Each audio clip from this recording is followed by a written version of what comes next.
इस कहानी के लेखक है विजेंद्र कुमार कर्ण। 3 दिन पहले ही आरती की एंगेजमेंट विशाल से हुई थी। दोनों बैंगलोर के कॉलेज में साथ पढ़ते थे। वहीं दोनों में प्यार हुआ, इजहार हुआ और कॉलेज की कैंटीन में दोनों ने जीने मरने की कस्में खाई। कॉलेज के बाद दोनों की प्लेसमेंट बहुत ही अच्छी कंपनी में हो गई थी। शादी के बाद कंपनी उन्हें 5 साल के लिए विदेश भेज रही थी। शादी का कार्यक्रम विशाल के गांव से होना तय हुआ था। सब कुछ बिल्कुल स्मूथ चल रहा था उनकी जिंदगी में। लेकिन उस रात जब आरती विशाल से बातें कर रही थी, तभी उसे लगा कि कई लोग, जिसमें एक बच्ची भी है, उसे खिड़की से घूर रहे हैं। उन्हें देख वो डर गई। उसके हाथ से फोन छूटकर नीचे गिर गया। विशाल हेलो हेलो करता रह गया। वो खिड़की के पास उठकर गई तो वहां कोई नहीं था। उसे लगा मन का भ्रम होगा। उसने फोन उठाकर विशाल से फिर से बातचीत शुरू कर दी। अरे कहाँ चली गई थी तुम? मैं कितनी देर से हेलो हेलो कर रहा था। वो फोन हाथ से छूट गया था विशाल। लेकिन अगली रात भी आरती के साथ कुछ अजीब हुआ। वो सोने की तैयारी कर रही थी, तभी उसके कानों के पास बैंड बाजे की आवाज जोर जोर से आने लगी। वो आवाज इतनी तेज थी कि आरती को अपने कान बंद करने पड़े। उसे समझ नहीं आ रहा था कि ये बैंड बाजे की आवाज एकाएक कहां से आने लगी। उसने खिड़की के बाहर झांक कर देखा तो पूरा सन्नाटा था।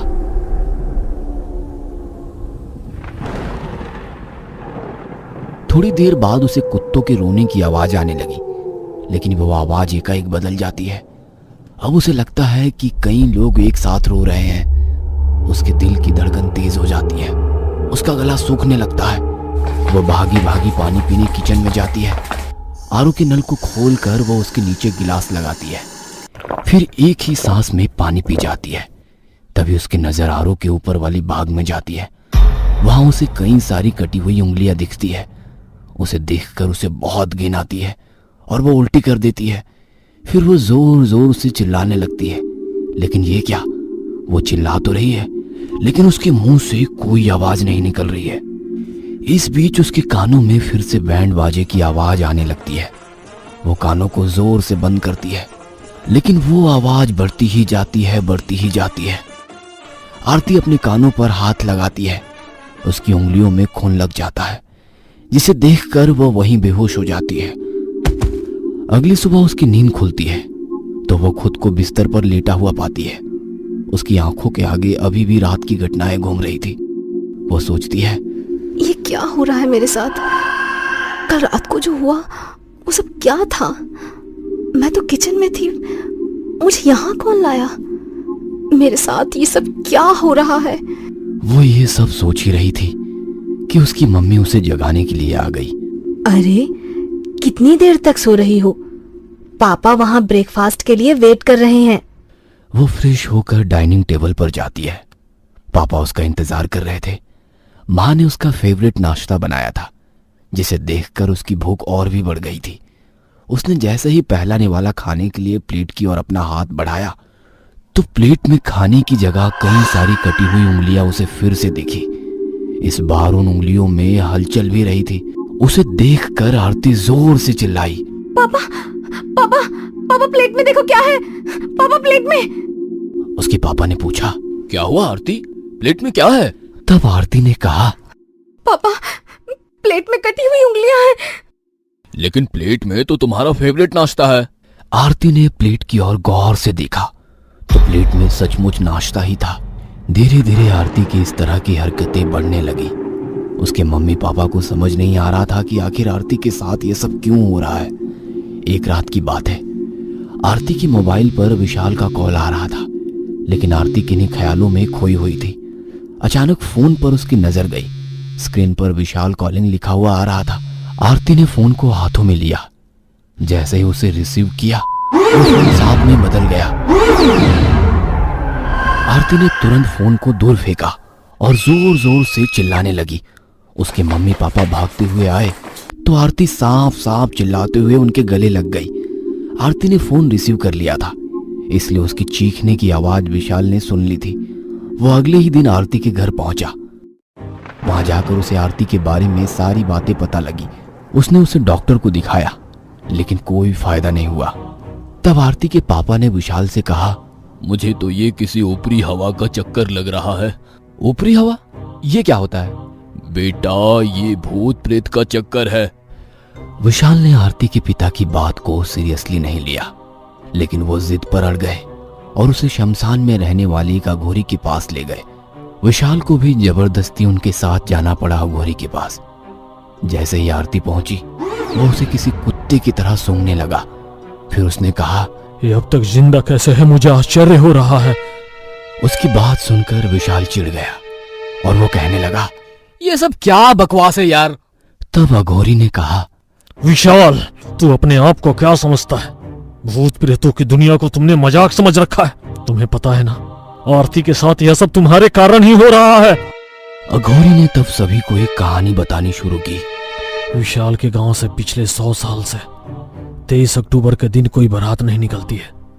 ये बहुत पुरानी परंपरा है और इसे तोड़ने का साहस भी किसी को नहीं था, क्योंकि इसके पीछे अतृप्त आत्माओं का एक राज था।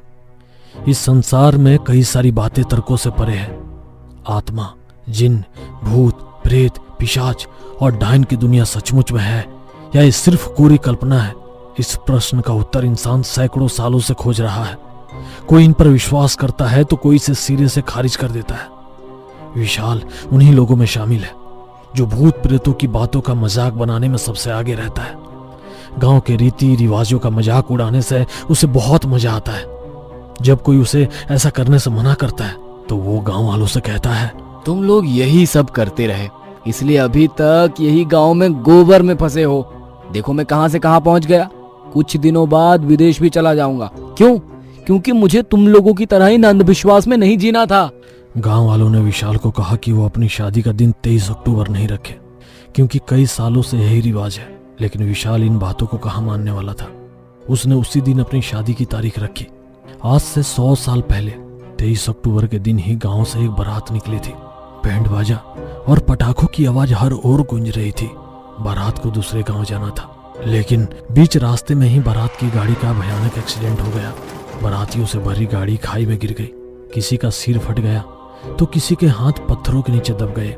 गांव के 25 लोग उस घटना में मारे गए थे। दूल्हा भी उसमें शामिल था। एक बच्ची की मौत भी उस दर्दनाक घटना में हुई थी। एक पल में ही शादी का माहौल चीख पुकार में बदल गया। तब से ही इस दिन को गांव में अशुभ माना जाने लगा। बारात तो क्या, कोई आदमी 23 अक्टूबर के दिन किसी काम से भी गांव से बाहर नहीं जाता है, क्योंकि जो भी उस दिन बाहर जाता या कोई शुभ काम उस दिन करने की कोशिश करता, उसके साथ डरावनी घटनाएं घटती। विशाल को ये सारी बातें पता थी, गांव का ये राज पता था, लेकिन उसे ये सब बातें कल्पना लगती थी। मुझे तो अब भी ये बातें कल्पना ही लग रही है। उसके ऐसा कहते ही आरती का शरीर हवा में उड़ने लगा। उसके मुंह से मर्दों की तरह आवाजें निकलने लगी। हम ले जा रहे तेरी आरती अपने साथ हमेशा। बाबा, बाबा ये क्या हो रहा है? मेरी आरती को प्लीज प्लीज इसे बचा लीजिए। अब ये मेरे बस की बात नहीं है विशाल। ये एक आत्मा नहीं, कई सारी आत्माएं हैं। मैं तो क्या, कोई भी इनका मुकाबला नहीं कर सकता। थोड़ी देर बाद आरती का शरीर ऐंठने लगा।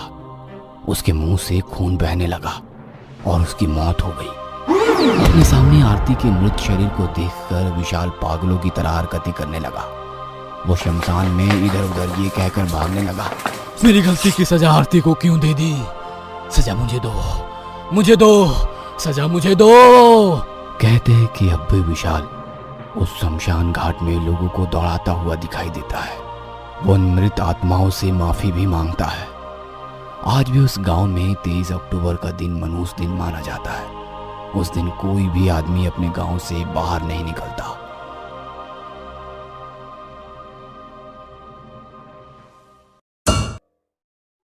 फ्रेंड्स, आई होप आपको ये कहानी पसंद आई और हर हफ्ते ऐसी मजेदार स्टोरीज सुनने के लिए मेरे चैनल को सब्सक्राइब जरूर कर लीजिए और बेल आइकन पे क्लिक कर देंगे तो आपको नोटिफिकेशंस भी मिल जाया करेंगे।